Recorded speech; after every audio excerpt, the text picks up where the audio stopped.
I think it makes it challenging for us as parents when we're coaches and consultants because we give advice. And so we're giving advice to our children who don't want to hear it. They just don't want to hear it. And so sometimes what's really hard is not saying anything and not jumping in to solve the problem.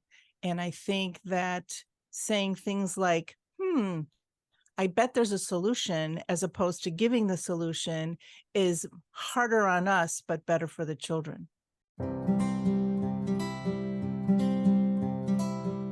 So, welcome everybody to this week's episode of the Enough Already podcast. This is the show for consultants and coaches who want to forge their own paths to success in their careers and their lives. And today I have a very special guest. I feel like I say that about all my guests because they're all special in many, many ways. So I have on the show Sari Goodman, who is a parent coach, and I want her on the show for so many reasons. So I begged her for a long time and she finally said yes. So I'm so grateful. And I wanted to have her on the show for a variety of reasons. Number one, she's somebody who went from the world of being an educator, an administrator, a principal, and she turned her experience into her own parent coaching business. So I think for all of us who have been on that journey or are thinking about that journey, they will be inspired by her story. But also for a lot of us, we make this big decision to leave corporate and start our own businesses because we want work-life balance. You know, we have kids and we want to be there for our kids, but let's be honest, sometimes our kids can be a little challenging and it's really hard to juggle it all, you know, especially when you're being a busy entrepreneur. So I wanted her to come on the show and give us some actionable tips to help us out with that. So that's why she's here, and I'm really excited to have her. And without further ado, welcome to the show, Sari. Thank you, Betsy. Thank you very much. I know how hard it is. I have kids too. I survived. I learned from them as much as I learned from all my experiences as an educator. And I know that balancing work and kids and family is really, it's not easy. And on top of that, if you have your own business and your own boss, that's another level of commitment, and that you have to really consider children. And especially now after the pandemic, I think one of the biggest issues that parents are saying is their kids are sick all the time. And that's a residual of the pandemic because kids didn't really build up a lot of immunities. They're getting sick more frequently. They're getting sick for longer periods of time. These viruses are just hanging on. And on top of that, we parents are being sick, and parents aren't allowed to be sick. I mean, when do we have time to be sick? We have businesses to run, families to run. We just don't have that time. So it's a big issue. So for all the parents who are listening, who's like their heart rates are starting to go up, it's like, oh my God, yes, you're right. I've dealt with all of this. We're going to get into all of that and all the actionable solutions. Before we get into it, I really want to take a step back and talk a little bit about your journey into business ownership. You know, so you were a principal, and at some point you had an aha of saying, hey, wait a minute, I'm talking to all these parents all the time. I wonder if I can make a business out of it. Tell us a little bit more about that story and how did that happen for you? It did happen because as a school principal, I deal with a lot of parents, and over time, I've been a principal for many, many years. And over time, what I noticed was I was spending more and more time with parents. Parents were seeking me out more and more for questions and worries. A lot of pressure on parents to be perfect, and there is no such thing as the perfect parent, but there's still that pressure out there of, you know, is my child going to go to college? Yes, they are. They're 4. If you want them to go to college, I'll go to college. But there's these worries out there. Wait a minute. I wanted my kids to go to college, and I can't get my daughter to go to college, and she's 19. Wait a minute. Well, you'll still work. They're still, you know, their brains really don't develop fully until they're about 25 years old. You'd be amazed at the changes that even come with 19 and 20-year-olds because, frankly, they're still kids. So there's plenty of time for that. Okay, cool. So well, I'll send you the bill from my personal coaching session later. But let's talk about, okay, so you were there, parents were coming to you all the time. And I had all this training for raising children and teaching children and helping train teachers. And I'm thinking, wow, all these parents are coming. I would like to have more information on that. So I went back to school and I became a certified parent coach. And it was a very interesting experience. And I felt like I was doing it to be a better advocate for parents at my school. And then what turned out was parents were coming to me and saying, I have a friend whose children don't go here, but they need a Sari. So I said, oh, well, this is an idea. So I started helping those parents privately on when I wasn't working weekends, evenings. And then I started to do that more and more and decided, you know what? There's a need out there for parents to have somebody to call. They need someone in their back pocket. They need someone to ask a question that's not going to judge them, that can give them some information, that can get to know their family needs and be individual and understand that different families have different values and different ways of looking at life, and they need very, very specific kinds of targeted help. And that's me. You know what I love about your story is for so many of the people that I work with through my brand messaging program is that they really don't know who they want to help and how and why. But what's cool for you is you had that clarity around like it was the need that drove you. It's like, wow, I see all of these needs and I want to go meet them. And now let me create a business around that. I think that's great. Right, right. That's how it happened. I mean, it was almost accidental in terms of, wow, these parents really need more help. And I need to be that person because they're the ones that trust me and they're the ones that come to me. Yeah, when we started working together, I think that you had that clarity around, okay, this is what I'm all about. But what was so challenging for you to put it into words? Like, what was that challenge all about? Well, I'll tell you, when you work for a school, there was a business manager and there were marketing people and there were all kinds of things that I had no training in.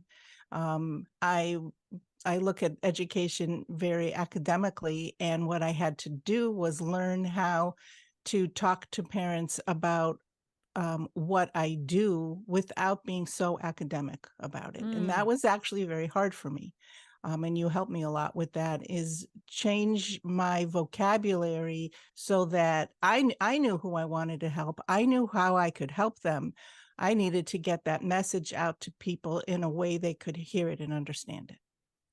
Yeah, so it was like unlearning the academic speech and learning a new language, which is actually the irony is it's much more of an authentic language. I think that's one of the things that trip us up with our brand messaging all the time is we get all caught up in our expertise in our world and we try to talk even more academic or more theoretical or more in our industry speak when the real natural way is just how we speak as humans. Like now, I could ask you, and I'm sure I could put you on the hot seat right now, is I could ask you to share what you do. And I bet you it's going to just come across really natural. And I kind of feel like I want to put you on the hot seat. That sounds fun for Okay, me. well, let's practice. Okay. So tell Let's me, so great to meet you, Siri. What do you do?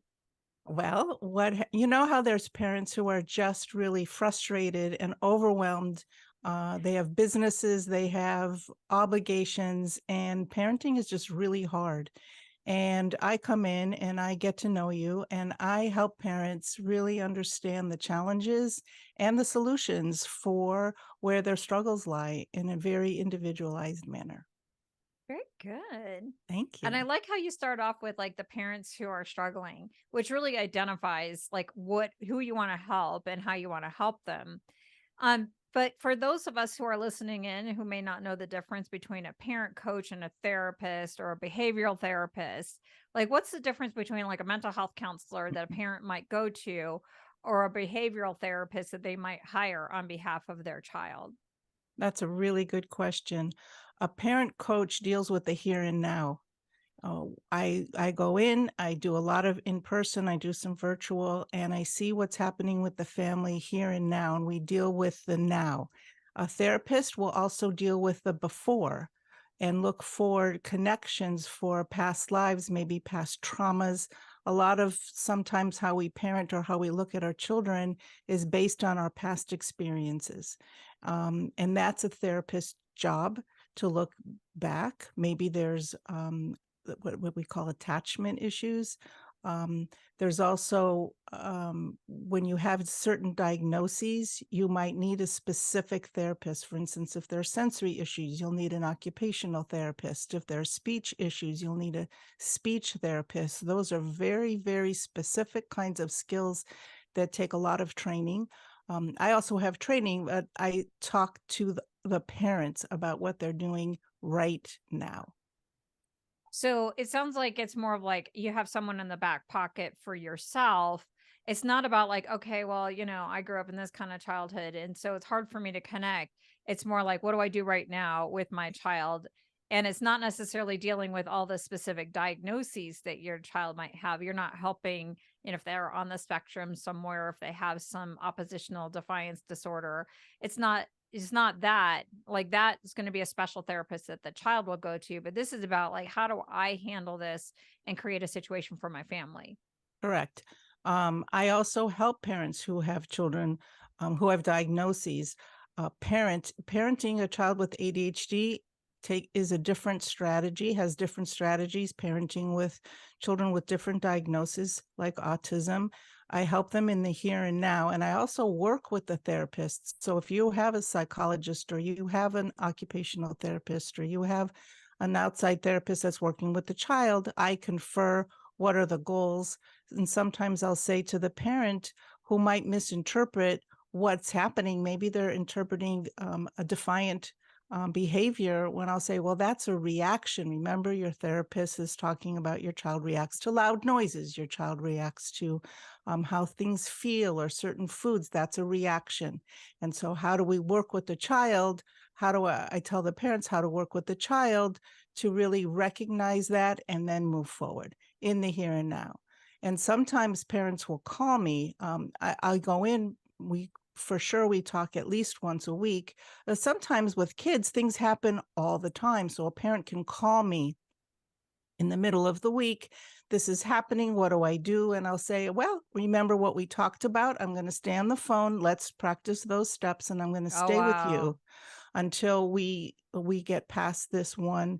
And it's practice, right? You need to practice. You can't just flip a switch and know how to parent all of a sudden. And so I'm there to help with the, it's called guided, in education speak, it's called guided practice. And in reality, it's called I'm sticking with you and helping you get over this hump. I mean, that's the biggest part of what you just said. So it's like if I go to my own therapist to help me figure out whatever it is, like you go for a session and then you go back, and then a week goes by and it's like, well, I don't know how to apply anything. If I call my friends, it's the blind leading the blind, but I could call you and I could have you real time, like, go do this. Like, that's very action learning. I think you and I like each other from that standpoint. I think that's why you like being in the Purpose to Profits Academy, is because of the action learning, because that is the only way that we actually transform our behavior.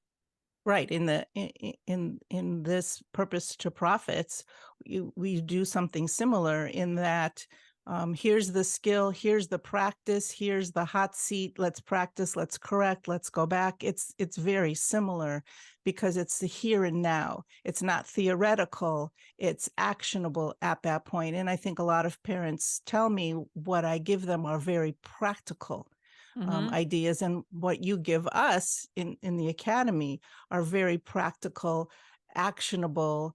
You break it down into small pieces. That's what I do with parents too. You have to break it down into small pieces. Let's try this. Let's try this. Let's make this, break this down into smaller pieces. That's the same thing that you do with us. So it's interesting because it took me a while to figure out like what I wanted to do with the community. And I think what I observed is that there's like all these little building blocks of skills that we need to have that over time makes us effective at marketing or sales or persuasive communication. But most of the stuff that's out there is all of that theoretical. Like, this is what you need to do. And maybe they'll tell you a little bit of the how, but not the nitty gritty in the how. And I think as a parent, we get 1,000 different perspectives or every day around what we're supposed to do for our kids. Like what you're supposed to be patient. You're supposed to ask questions. You're supposed to, attune to their issues. You're supposed to discipline them, and then it's like, okay, well, I don't know what to I do, know. The and then you biggest might one. have Yeah, then you have a coach, and then they'll tell you like, or you might go to a therapist and it's like, well, you really need to give them choices around this so you can empower them. It's like, well, what the heck does that mean? We're trying to run out the door. And I don't have time to say, child, would you rather wear your jeans or would you rather wear your skirt today? Which one works best for you? And they're like, no. And they throw it at you. It's like, well, that theory didn't work. But if I Right. call you, Right. And the biggest one is you're supposed to stay calm. And as a parent myself, I remember those times when here's this child who you love unconditionally. You would throw yourself in front of a car for them. You would just do anything and they're telling you no. That makes your blood boil and I'm supposed to stay calm. No, I'm right, not right. calm. And that's the other thing. Parents will say, but I lost my temper. And I'm going to say, wow, that's okay. You can express yourself to your child. Look what you're teaching your child, that when you get frustrated, you used your words. That's a That's lesson so in great. and of itself.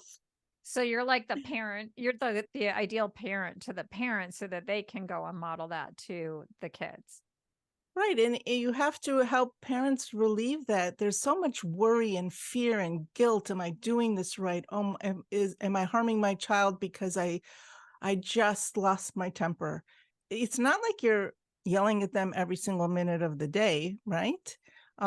It's like you're human, and that's what I try to help parents recognize, is that we're not striving here for perfection. We're striving for love. We're striving for humanity, and we're striving to teach children how the world works, and behavior has repercussions. If you don't behave right in school, the teacher's not going to be happy with you. If you misbehave, if you're an adult and you start screaming in a store, they're going to escort you out. There are repercussions for your behavior. Better to teach them now when they're young that this is You know, how the world works.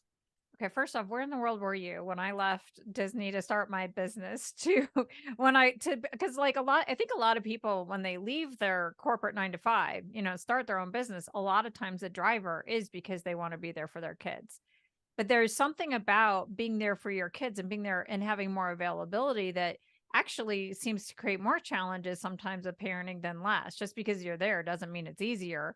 And when you're in a 70-hour work week, you can sort of go into autopilot versus now you're home all the time. I don't know if that makes sense. Like, does that make sense? It's a big challenge. I mean, it's a challenge if you work for a company, and it's a bigger challenge, I think, if you're an entrepreneur, because when you're an entrepreneur and you have your own business, you could be working literally 24/7, because if you're not working, you're thinking about working and you're thinking about things, or you're playing with your child and you're thinking, oh, I should be doing this, right? There's always this back in your head. So there's a lot of pressure on entrepreneurs. And I think that one way to really protect yourself, to be able to focus on your business and focus on your family, is to take a step back and say, when things are humming, when things are going well, the nanny showed up on time, nobody's sick, the everybody's at work, all my ducks are in a row.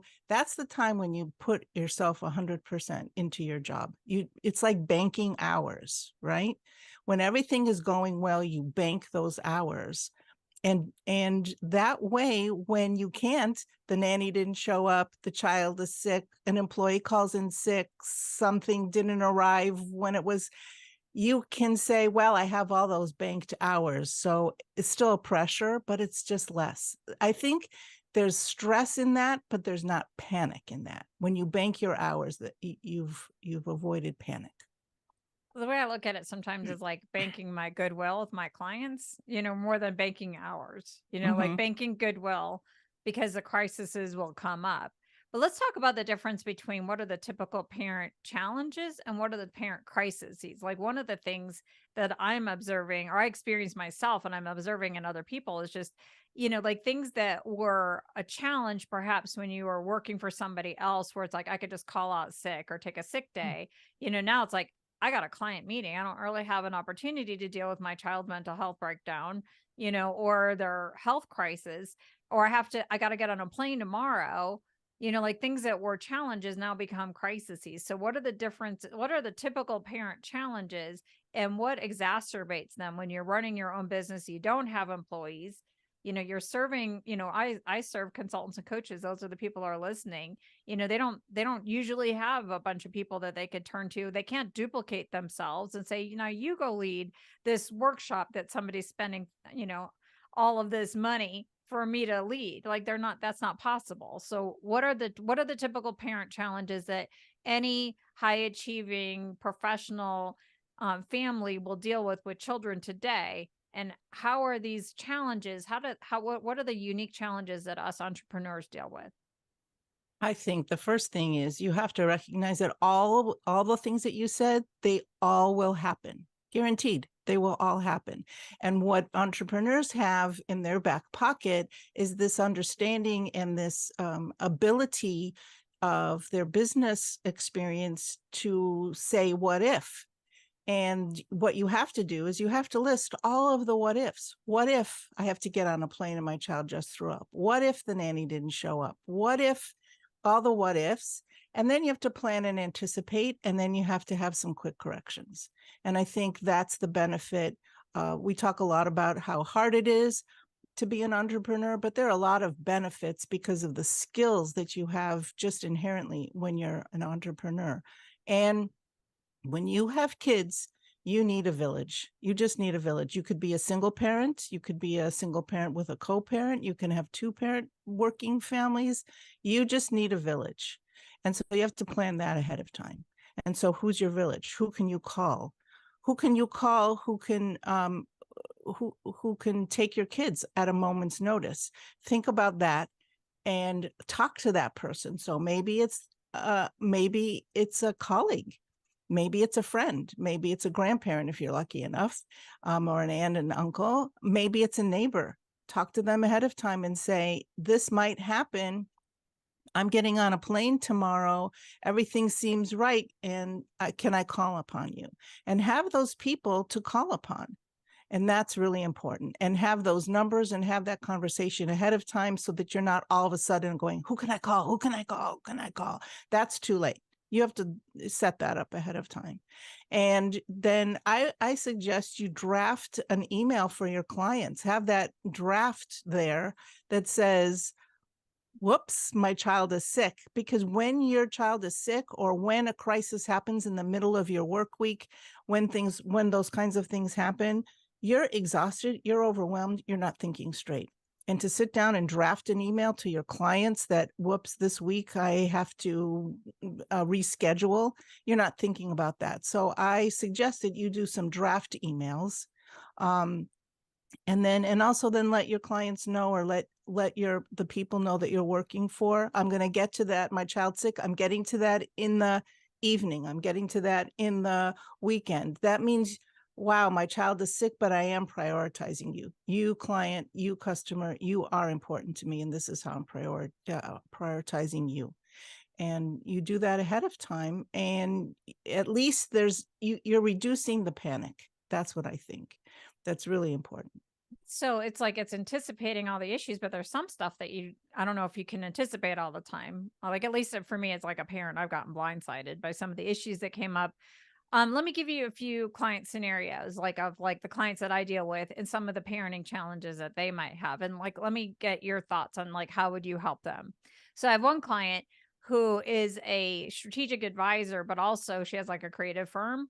And so she has actual deliverables for her clients on a regular basis.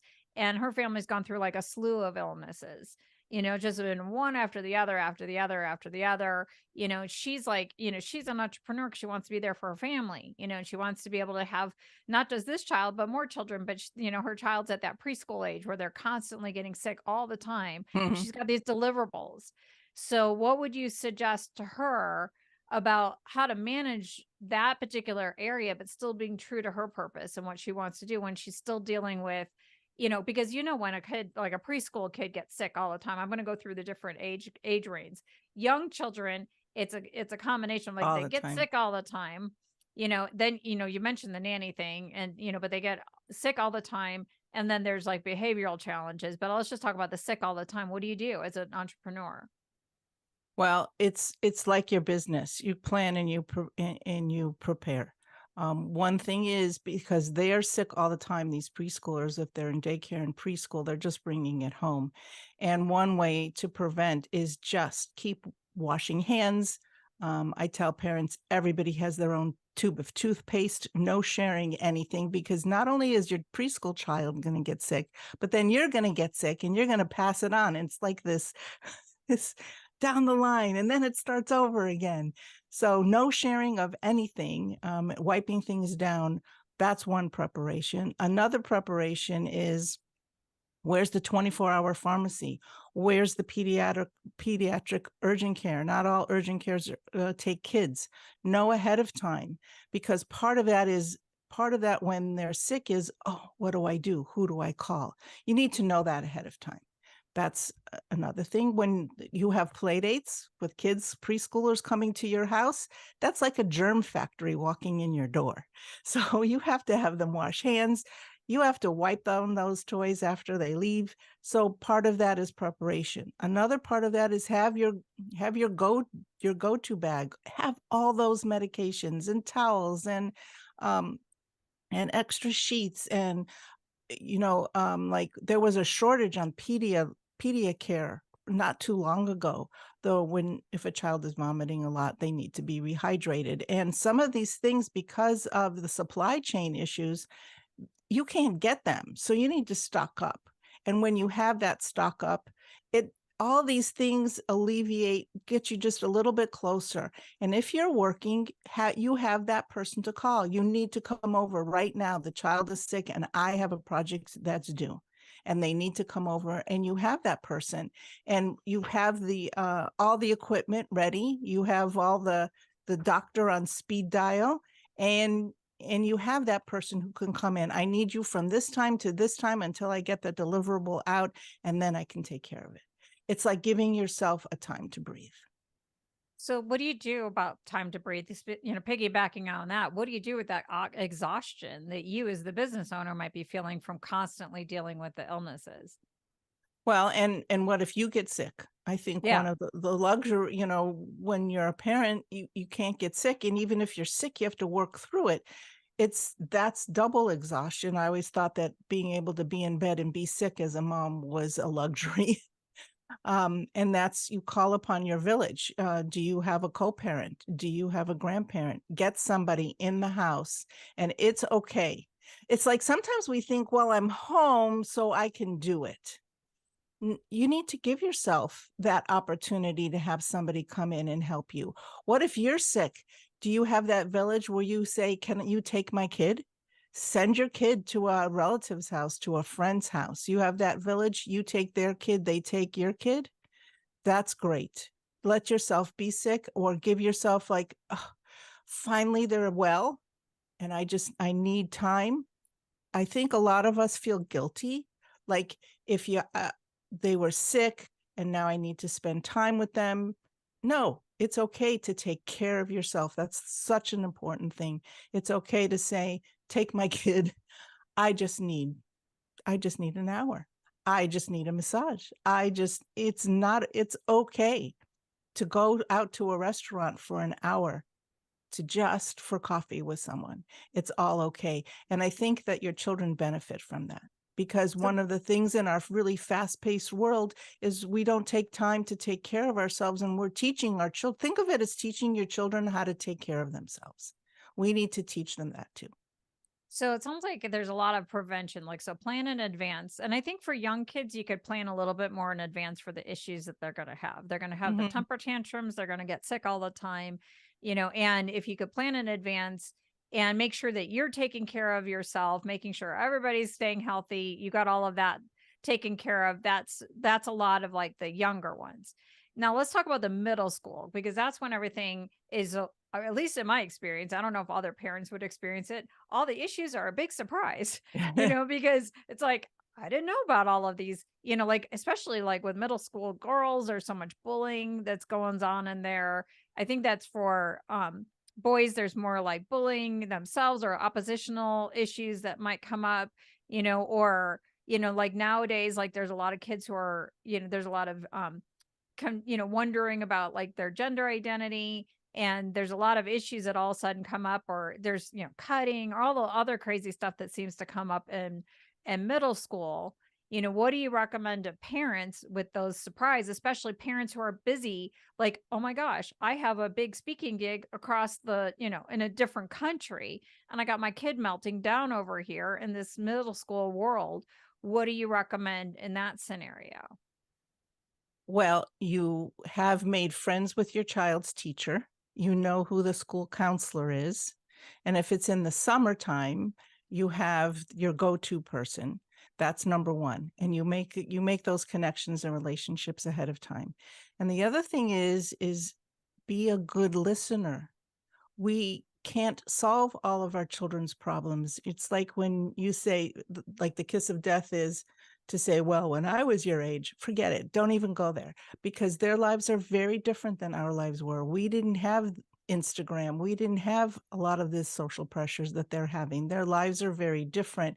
And We so didn't we have need to, shooter drills, and no, we didn't have active shooter drills. I mean, we just didn't have that. We could go to school, we could come home. And so one thing that we have to get better at is listening. We, as parents, it's in our DNA to go rush and solve the problem. That's not necessarily what our kids need. What our kids need is someone who will listen to them.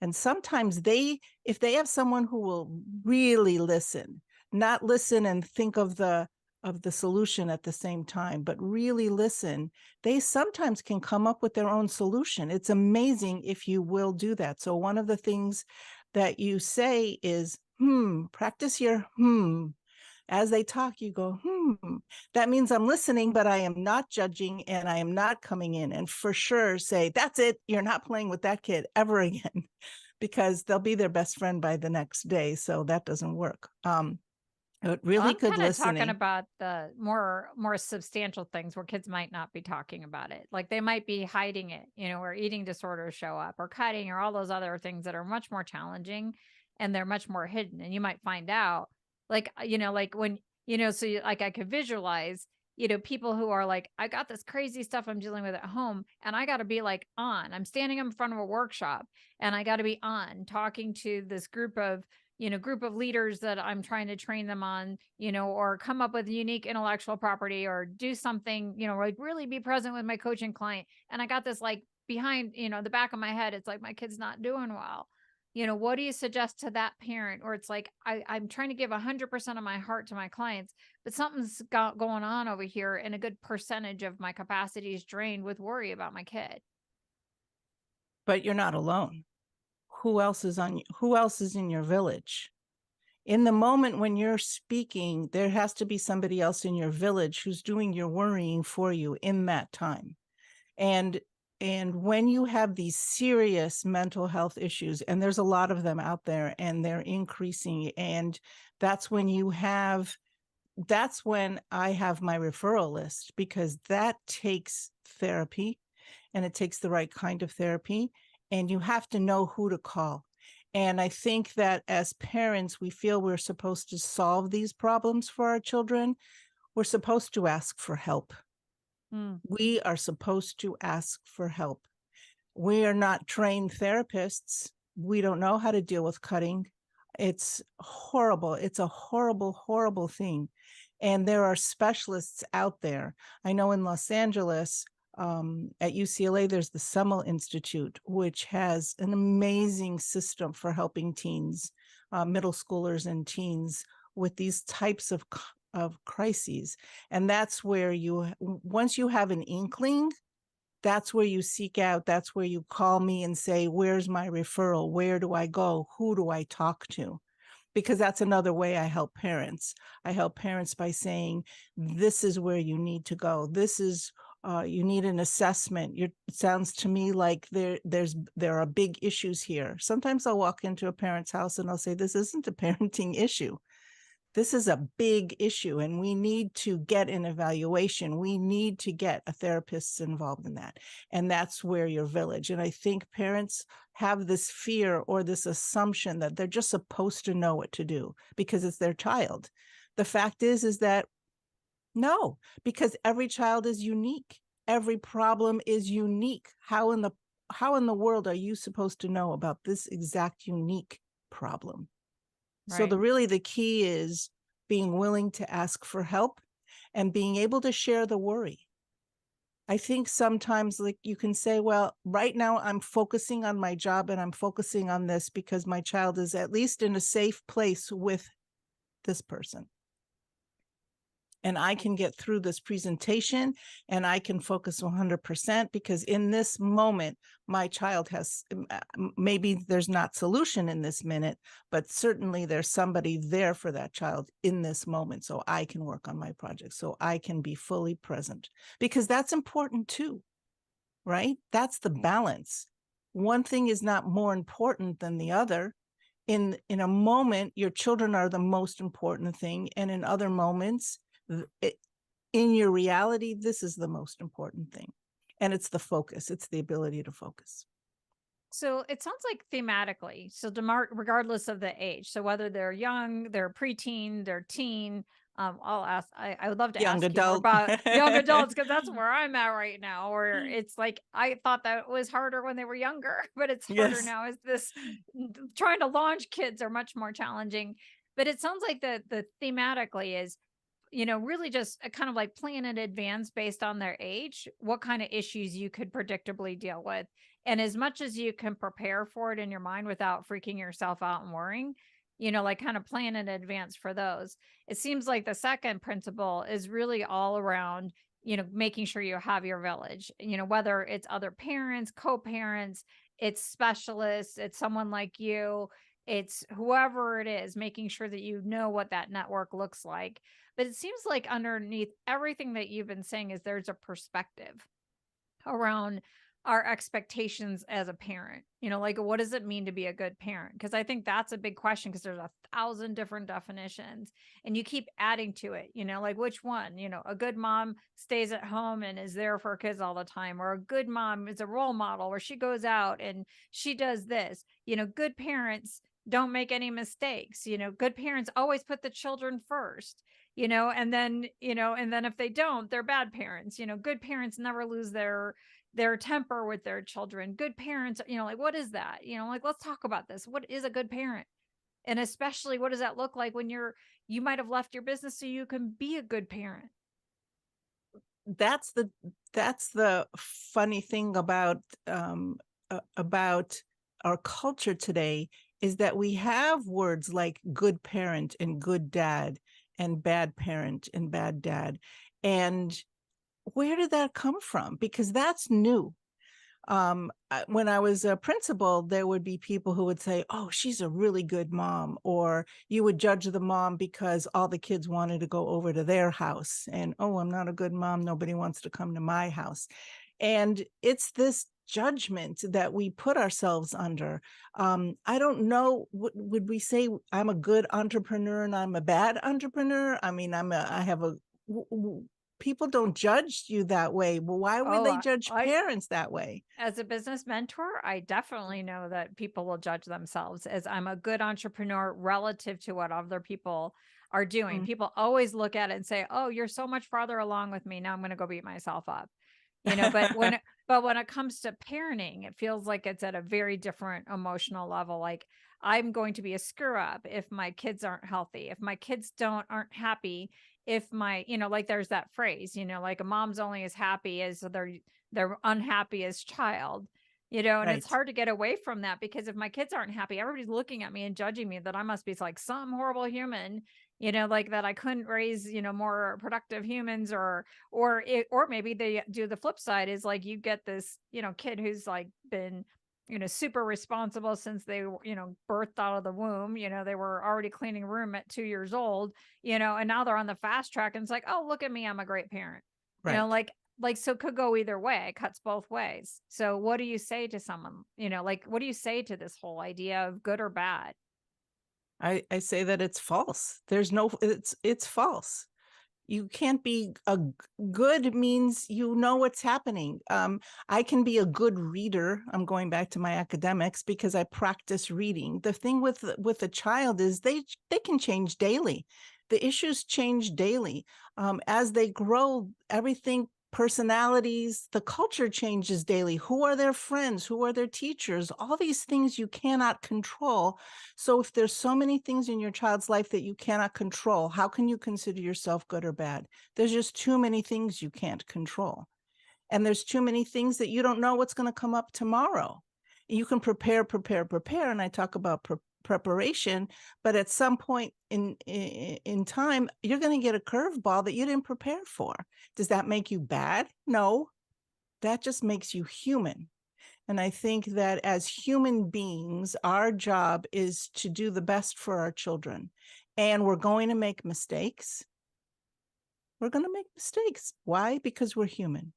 And we can't beat ourselves up for the mistakes. We have to learn from the mistakes. Whoops, that wasn't the right thing to say. If you say to your child, Right. well, when I was your age, and they go ballistic and you don't get me and you don't understand what I'm talking about and I'm never talking to you again, you can say to yourself, well, whoops, that wasn't right. I won't do that again. And then you move on, because kids are resilient and you have that relationship with them.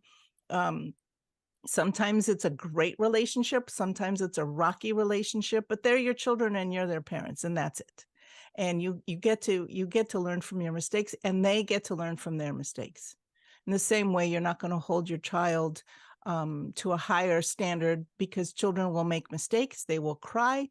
They will have temper tantrums, and they'll also say, I love you and thank you.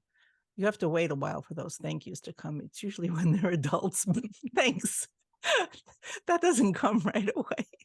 So Okay. what I love about what you're saying, Siri, just that's so powerful, is just the whole idea of like being a good enough mom or good enough dad. Like my sister is a social worker, and she used to say that all the time. Like there's some theory, like I forgot the name of whoever says it. Like there's a whole theory of this good enough mom. What encouragement do you give to parents who might be struggling, with their parenting, with where their kids are at, and dealing with everything, to give them some encouragement, like that it's okay, that they've done enough. Well, it's interesting, because that's one of the things I do when I work with parents is I often point out what they're doing right. I think parents are sometimes really hard on themselves and assuming, oh, this must be wrong, or I must be doing something wrong. And I'll go in and I'll say, wow, that was great. And your child, did you notice that your child really responded well to that?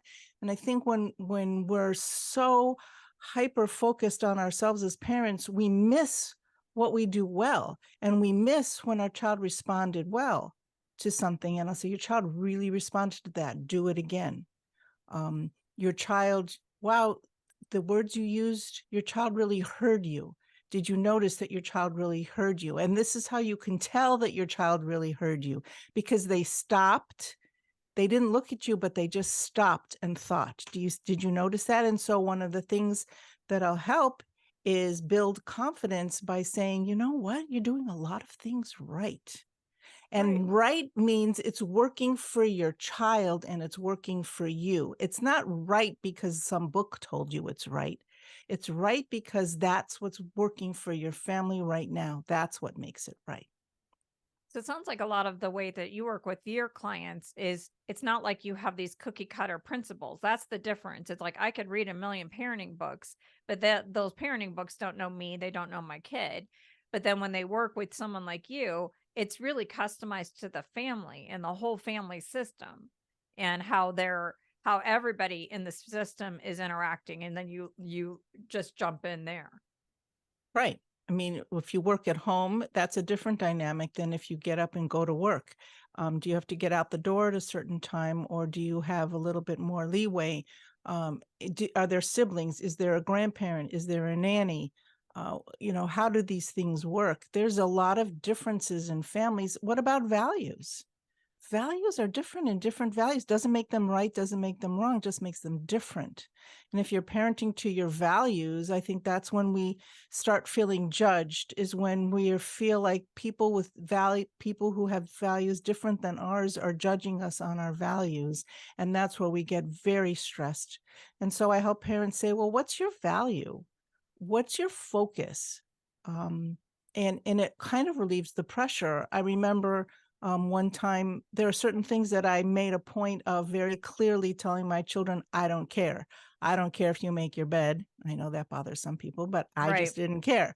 I didn't care if they got dirty. I just didn't care. I mean, those were not, I cared that they treated each other with respect. I cared that they didn't hit each other, but I didn't care if they got dirty. And I remember one time my child went over to somebody's house to eat. And of course, he's young and they have spaghetti. So what happens when you eat spaghetti? You get it all over yourself. Right. And one of the adults said, oh, your mom's going to be really upset with you. And my kid said, no, she won't, because he knew I wouldn't get upset over that. I was very clear, but I would get upset over something else that was my value, how we treat others. And so when you're clear on those things, and see how some parent was judging, your mom's gonna, and assuming I'm gonna get upset over that. Well, what if my child didn't know about that about me, and felt very bad and felt very stressed and came home like that? So I think it's that clarity of what you value helps you be a better parent. Yeah, so it's like and that's where one of the strengths as a consultant or coach we bring is we do have awareness of our values. Like we teach people about values, and that's something that we are very mindful of and conscious of. So it's like, how do you take what we already know in this area and apply it to our parenting? Right. Are there other things that as consultants and coaches we're uniquely wired to and have an ability to improve our parenting or be responsive to some of the advice that you might be giving? I I'm not sure I understand your question.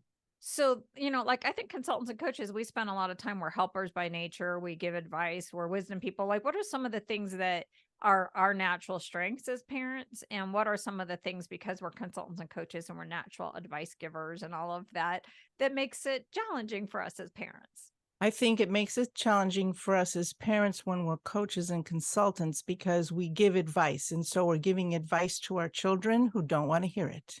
They just don't want to hear it. And so sometimes what's really hard is not saying anything, and not jumping in to solve the problem. And I think that saying things like, I bet there's a solution, as opposed to giving the solution, is harder on us, but better for the children, right? Giving So them the the coaches are opportunity to come. listening. The The coaches are coaches listening are like, listening. "Yes, I'm happy. Yay, that's my approach." It's client directed.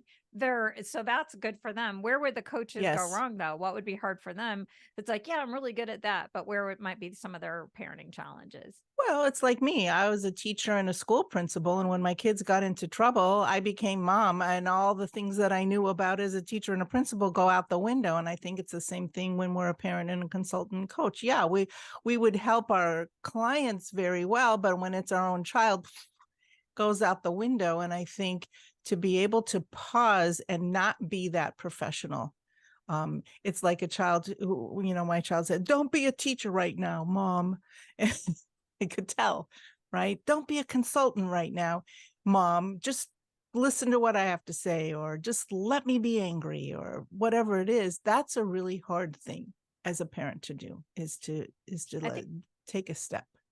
I think it's easier to do that with a client. Like we could be an Right. idealized parent in some ways to a client because we don't have a dog in their hunt, like it's fine, because I could stay objective. But when it's my kid, and it's like, Right. no, you're like, I mean, I say all the time when I onboard people into my program, it's like, you can make your own mistakes, just don't make don't make my mistakes. But it's like if you go ahead and make my mistakes, it's like, okay, fine, you're gonna learn, that's fine. But, if my kid's gonna make the same mistakes, like then it's like you viscerally feel the pain that they're gonna experience and you want to protect them from that horrible pain. So it's like, how do you keep that objectivity? And I think you mentioned it in the beginning about the control and that they're own person, but it feels like this might be a good point to reiterate what you said earlier about where does your responsibility as a parent end and your child has to take responsibility for themselves and their own choices. Well, of course, it depends on the age. But you have to understand that even though they're your child, they are not you, and they Mm. have their own personality, and children understand things differently than adults. they don't understand the world. They see the world differently. And I think that's where some of the conflict comes in, because we see it. Well, I told you this. How can you not do that? And they truly didn't remember, or they didn't quite understand what you meant. Or it didn't fit their personality, so they completely discounted, if they're a middle schooler or high schooler, and whatever they're saying is, you're like, yeah, no, and they go on and move on. That's where we have to understand, is that they have their own personalities, they have their own understandings, and they have different life experiences. We didn't have the teachers they had. We never had the friends they had. We never had the traumas, or we didn't have the pandemic when we were growing up. Their lives are very different, and their understanding of the world is very different than who we are now. And their reactions, we sometimes assume that their reactions are all because of us, when in actuality, their reactions is a combination of all their life experiences. And it's not all on us. We have to let go of that piece, that it's really not all about us. So, there's just so much here. I feel like I could talk to you forever. Like, I got a million questions, and as you could tell, like, I'm very connected to what you're saying, because parenting, for a lot of us who are parents, like, I mean, we love our businesses for sure, but it's like, we love our kids. Our businesses are there for our kids. We don't, it's not the other way around. So it's like, this is such a very emotional topic. Like, what would be the signs that would say, you know what, it's you've done enough by asking your friends for advice. Your therapy has only gotten you so far. Like, these are the signs that it's time now to go hire a parent coach like you. I would say, if you feel like you just don't, you're saying to yourself, I'm exhausted, I'm frustrated, I'm afraid, I'm worried. If those are your descriptors, it's time to call someone, because there's just all this information out there. Even for a therapist, they know what you tell them. And what I do is I know what I see, and seeing is really about, I see you. I see you. I see your family. And I have a wealth of try this, try this, try this. And sometimes I learn from my clients, like, oh, this is a new way of parenting that works. Sometimes I'll see a parent do parent in a certain way that works for their child, and I just add that one to my toolbox. So in the same way I add to parents' toolbox, they add to mine, because there is more than one way to parent. There's a million ways to parent, because there are a million different children and different personalities. So it just seems like whenever it's like, it doesn't even have to be like in a crisis. It just could be like, I just need help. Like, whatever I'm doing isn't necessarily working. I feel fear, anxiety, worry. Now I'm going to call a parent coach. Okay. So let's talk about you personally. So how do people find you? Tell me your website address, and can you describe a little bit about how your program works? So my website is theparentaledge.com, and I came by that name because I give parents the edge. I think parents don't necessarily believe they have some abilities, and they do, and I help them find it. I have a newsletter that I put out every month for just tips and ideas, and I get all my ideas from what parents are asking me, so I know that it's very important to them. And if you're in the Los Angeles area, you call me up and we work. I meet with you and we figure out what's happening. And then I come to your house and I do observations. And then after the observations, I don't like to talk too much in front of the children. So we'll do a Zoom or a call afterwards where we'll debrief. And then I make notes and I send those to you, because the strategies that I teach you are strategies that you're going to be using for the rest of your lives with children. You just tweak them as they go on. And then you have literally a toolbox for your parenting that is very specific to your needs, your worries, your questions. And like you said, sometimes my clients will call me and say, I got an email from the teacher. What should I respond? And I help them draft the draft the email, or they, some parents are really worried about having play dates over because they're out of practice, right? We didn't have those play dates for a couple of years, and even parents are out of practice. So we help. I'll go with you to the park, and we help park play, and we help play dates set up, and I help you build your village also. So it sounds like there's a little bit of like there's an assessment, there's a toolbox creation and coaching, and then there's this real-time access for the immediate situations is the big aspects of what you offer. Right. Now, let's say they're not in the Los Angeles area. Can you help with parents like all over Zoom? And can you do it that way? Yes, I do it over Zoom, and the best is if they have a laptop and they put me on the laptop and then they carry me around the house. And it's almost easier to be a fly on the wall because everybody forgets I'm there.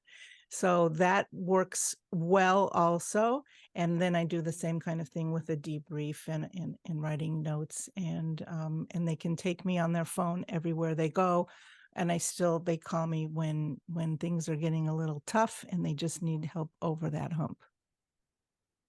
That's great. I mean, literally I could talk to you forever, but I know we've been on for a while and we got to wrap up.